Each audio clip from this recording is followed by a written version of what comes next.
Hello everyone. आज की video के अंदर मैं आपके लिए बेसिक कॉम्पिटेंसी ऑफ मिडवाइफ का टॉपिक लेके आई हूँ।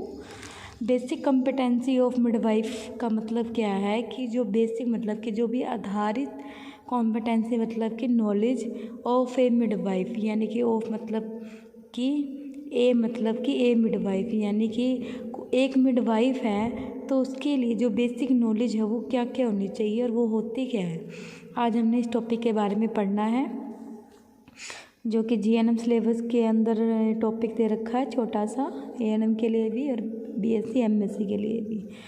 तो जो बेसिक नॉलेज होती है मिडवाइफ की, ये कहना चाहता है कि जो मिडवाइफ होती है ना, ये प्रोवाइड करती है हाई क्वालिटी को कल्चरली सेंसिटिविटी केयर को।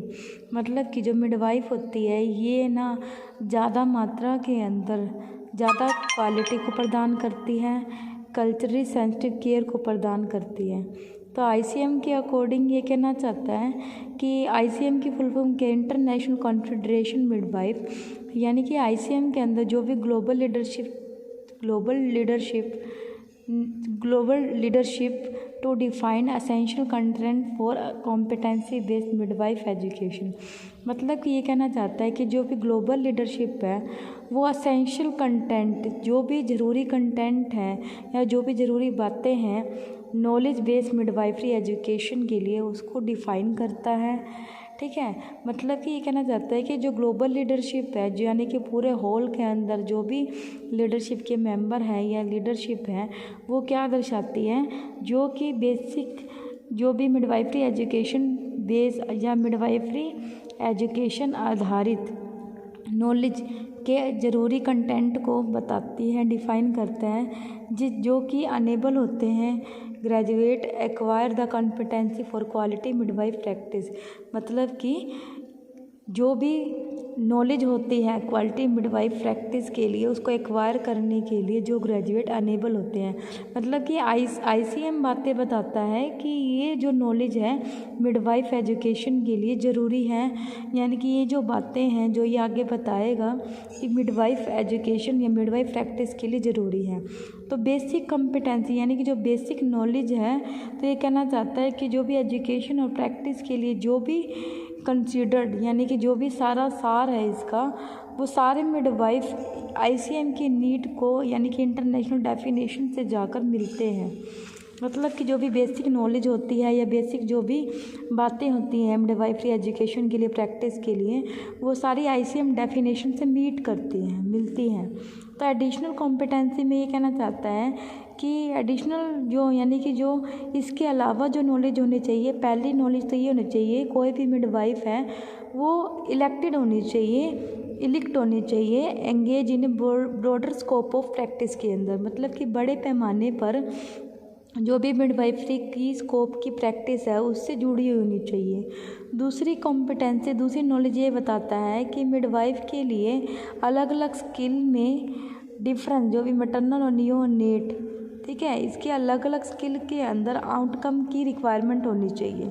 ये नहीं है कि जो मिडवाइफ है उसको सिर्फ माँ की केयर या डिलीवरी आती हो, न्यूबॉर्न की केयर के बारे में या न्यूबॉर्न और मैटरनल के बारे में या न्यूबॉर्न मैटरनल की केयर के बीच में जो भी डिफरेंस होता है उसकी सर्टन स्किल की भी रिक्वायरमेंट होनी चाहिए, उसको नॉलेज होनी चाहिए। तीसरी बात ये कहना चाहता है कि मिडवाइफ है ना एसोसिएशन आर अनकरेज। मतलब कि मिडवाइफ का जो भी संगठन है वो कैसे अनकरेज होता है, आईसीएम असेंशियल, यानी कि जो भी असेंशियल कॉम्पिटेंसी का प्रयोग करके जो मिडवाइफ का संगठन है वो बढ़ावा देता है उसको आईसीएम कॉम्पिटेंसी, जो कि बेसिक प्रैक्टिस और नॉलेज के लिए ज़रूरी है। मतलब कि ये कहना चाहता है मिडवाइफरी एसोसिएशन में डेवलपमेंट भी होने चाहिए मिडवाइफरी के प्रोफेशन के। ये नहीं है कि आपको इन्हीं बातों की नॉलेज होनी चाहिए, जो आगे कॉम्प्लिकेशन आ रही है या जो आगे प्रॉब्लम आ रही है आप उनका समाधान ना कर पाओ या आप उसके बारे में डिस्कशन ना कर पाओ। तो मिडवाइफ के अंदर ऐसी भी कॉम्पिटेंसी होनी चाहिए कि जो कि आगे आने वाले प्रोफेशन के अंदर डेवलप हो रही हो। ठीक है, नेक्स्ट ये कहना चाहता है कि guidance for educator education curriculum की। ये नहीं है कि मिडवाइफरी को ओनली क्लिनिकल प्रैक्टिस होनी चाहिए, उसके पास एजुकेटर एजुकेशन कैरिकुलम की भी गाइडेंस होनी चाहिए, यानी कि उसको पता होना चाहिए कि जो भी हमारे सिलेबस के अंदर हमने ये जो टॉपिक पढ़े हैं या जो हमने प्रैक्टिस की है उसके बारे में भी उसको नॉलेज होनी चाहिए। ये नहीं है कि उसने सिर्फ़ और सिर्फ काम सीख लिया तो उसको हम मिडवाइफ बोल दें, ऐसा नहीं होना चाहिए। जैसे कि आजकल के प्राइवेट सेक्टर में आप देख लीजिए कि हम उनको सिर्फ क्या करते हैं, ट्रेंड कर देते हैं, उसी ट्रेंड पर्सन के बेस पर हम उसको जॉब पे रख लेते हैं, लेकिन उनके पास ना ही कोई डिप्लोमा होता है, ना ही कोई पढ़ाई होती है, तो ऐसी कोई गाइडेंस नहीं होती। तो ये कहना चाहता है एडिशनल कॉम्पिटेंसी में गाइडेंस की, सिलेबस के प्रति गाइडेंस की कॉम्पिटेंसी, बेसिक नॉलेज होनी चाहिए। नेक्स्ट ये कहना चाहता है क्लिनिशियन यानी कि जो भी डॉक्टर्स वगैरह है इसकी भी गाइडेंस होनी चाहिए स्कोप ऑफ प्रैक्टिस की, यानी कि अगर उसने मिडवाइफ का डिप्लोमा कर लिया, उसके पास प्रैक्टिस नहीं है या कुछ भी नहीं है तो या गाइडलाइंस नहीं है तो उसके प्रति वो कुछ नहीं कर सकती, तो इसके प्रति इसकी भी गाइडेंस होनी चाहिए।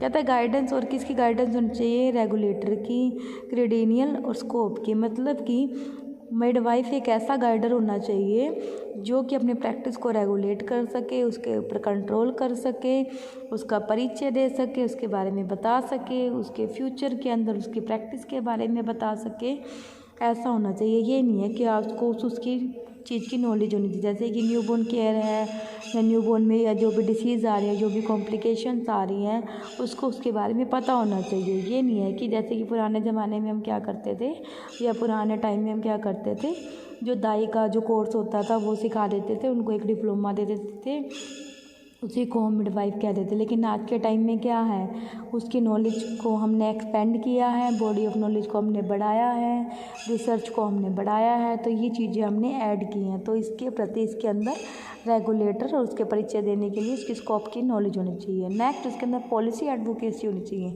यानी कि जो भी मिडवाइफ के अंदर जो भी हम पॉलिसी यूज़ करते हैं, नेशनल पॉलिसी इंटरनेशनल लेवल पर है, उसको एडवोकेट करने के लिए होनी चाहिए। ये नहीं है कि उसको अपना अपना पता हो। तो बेसिक कॉम्पिटेंसी ऑफ मिडवाइफ के बारे में हमने मिडवाइफ की नॉलेज के बारे में पढ़ा। तो इस वीडियो को लाइक शेयर सब्सक्राइब करना मत भूलना। Thank you everyone. कल की वीडियो के अंदर हम history of midwifery in nursing के बारे में बात करेंगे, जो कि आपकी बुक के अंदर थोड़ी देर रखी, लेकिन मैं इसको अच्छे से आपको दूसरी बुक से एक्सप्लेन करूँगी। Thank you.